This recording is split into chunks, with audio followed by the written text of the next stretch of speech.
कैसे करना है, जैसे कल हम बता दिए थे आपको परीक्षा में कि 70 नंबर का थ्योरी रहता है, 30 नंबर का प्रैक्टिकल रहता है। कैसे मार्किंग करना है ये भी आपको बता दिए थे। एक्सपेरिमेंट है 15 नंबर का, एक्टिविटी है 5 नंबर का, नोटबुक है 5 नंबर का, वाइवा है 5 नंबर का। एक्सपेरिमेंट की जहां तक बात है इसमें दो सेक्शन है, सेक्शन ए और सेक्शन बी। तो सेक्शन ए सेक्शन बी, अब आपको थ्योरी को आप शुरू कर ही लीजिएगा। मेन ये 30 नंबर का जो प्रैक्टिकल है इसको कैसे करना है, मेन एक एक्सपेरिमेंट है, एक्सपेरिमेंट कैसे करना है, इसके लिए क्या जरूरी है। तो सबसे पहला जरूरी ये है कि आपके पास कोई प्रैक्टिकल का बुक होना चाहिए, ठीक है। अब कौन पब्लिशर का है, कहाँ कौन किताब है, मायने नहीं रखता है, मायने रखता है कि किसी कोई एक किताब आपके पास होना चाहिए। किताब देखिएगा उसमें बहुत सारा एक्सपेरिमेंट है, नहीं बहुत सारा एक्सपेरिमेंट है, लेकिन वैसा एक्सपेरिमेंट जो कि आपके लैब में अवेलेबल है वही एक्सपेरिमेंट आपको कराया जाएगा और वही परीक्षा में भी पूछा जाएगा। यहाँ जो लैब में जो ऑपरेटर जो अवेलेबल है वही एग्जाम में पूछा जाएगा। भले ही एग्जाम में आपको बहुत सारा क्वेश्चन रहेगा, लेकिन जो एक्सपेरिमेंट यहाँ लैब में अवेलेबल है वही पूछा जाएगा। तो लैब में जो अवेलेबल है सेक्शन ए और सेक्शन बी का कौन कौन एक्सपेरिमेंट लैब में अवेलेबल है उसके अनुसार हम लिस्ट बना कर करके आपको ग्रुप में भेज दिए हैं। आप लोग सब देख लिया होगा। Yes sir. सेक्शन ए में कौन कौन एक्सपेरिमेंट है, सेक्शन बी में कौन कौन एक्सपेरिमेंट है बहुत सारा एक्सपेरिमेंट, लेकिन उतना एक्सपेरिमेंट हमारे लैब में अवेलेबल सब मिला करके देखिएगा 3 गो सेक्शन ए का है और 5 गो सेक्शन बी का, मतलब 5 3 8 को आपका इस लैब में आपको एक्सपेरिमेंट कराया जाएगा। आपको 8 को एक्सपेरिमेंट लिखना है। कैसे लिखिएगा, इस बुक में तो बहुत सारा है। मान लेते हैं एक्सपेरिमेंट नंबर 1 आपका पास है लिखा हुआ, मोबाइल से देख लीजिए कौन एक्सपेरिमेंट है।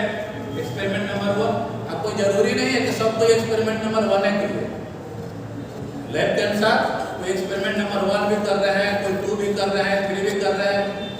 कैसे करना है उसके लिए प्रैक्टिकल बुक आपके पास होना चाहिए। प्रैक्टिकल बुक में से निकालिए और देखिए कहाँ दिया हुआ है, कोई न कोई पेज में तो बोला होगा, तो वो वाला होगा उसको आप पहले पढ़ लीजिए, ठीक है। उसमें सारा दिया हुआ है कैसे कैसे एक्सपेरिमेंट करना है, क्या क्या प्रोसीड्योर है, सारा कुछ उसमें दिया हुआ है। इतना आप घर से पढ़ लीजिए, घर से पढ़ करके आइए।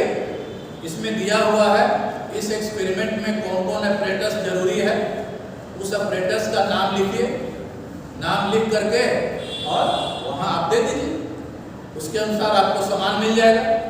सामान मिल करके आप 2-4 लड़का का ग्रुप बना लीजिए और उसके अनुसार आप अपना काम शुरू कर दीजिए। आप अपना काम शुरू कर दीजिएगा तो कोई ज़रूरी तो नहीं है कि ये बुक में जो दिया हुआ है 100% आपको समझ में आ जाएगा और एक्सपेरिमेंट का जो ऑपरेटर्स मिला है 100% समझ में आ जाएगा। तो वही समझाने के लिए हम लोग अवेलेबल हैं। लेकिन ये कब हम आपको समझा सकते हैं, जब आपके पास बुक रहेगा, आपके पास एक रफ कॉपी रखिएगा, ऑपरेटर्स मिलेगा, सर ये बुक में ऐसे लिखा हुआ है हमको नहीं समझ में आ रहा है, हम आपको समझा देंगे। आप एक्सपेरिमेंट कर लिए, एक्सपेरिमेंट आप कर लिए। एक्सपेरिमेंट करने के बाद आपको क्या करना है, नोटबुक तैयार करना है। नोटबुक कैसे तैयार करना है, ये देखिए इस तरह का बाजार में नोटबुक अवेलेबल है नहीं। एक वो आपने एक्सपेरिमेंट किया, इसमें लिखा हुआ है नाम, पहले तो लिख दीजिए।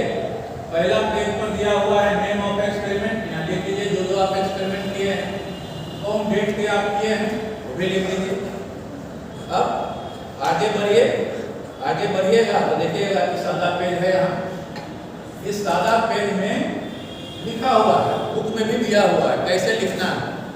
क्या करना है, एम मतलब एक्सपेरिमेंट का नाम, एक्सपेरिमेंट का नाम, कौन कौन ऑपरेटर्स चाहिए, क्या इसका फार्मूला है, क्या इसका थ्योरी है, क्या इसका प्रिंसिपल है, सारा चीज इसमें लिख देना है। सारा चीज लिखने के बाद, प्रोसीड्योर लिखने के बाद, वो तो आपको बुक में भी इतना मिल जाएगा, कहीं भी मिल जाएगा। उसके बाद मेन जरूरी क्या है, देखिए ये दिया हुआ है टेबल, मतलब रीडिंग होता है। आपने जो एक्सपेरिमेंट यहाँ किया उसका क्या रीडिंग लिए, वो रीडिंग यहाँ लिखना जरूरी है। इस तरह एक खाली जगह छोड़ा हुआ है, आप भी रीडिंग का खाली जगह छोड़ दीजिएगा, मतलब आप एक्सपेरिमेंट नहीं किए। बुक में बहुत सारा, बुक में तो रीडिंग दिया हुआ रहता है, बहुत सारा बुक में रीडिंग नहीं दिया हुआ रहता है। तो जब आप रीडिंग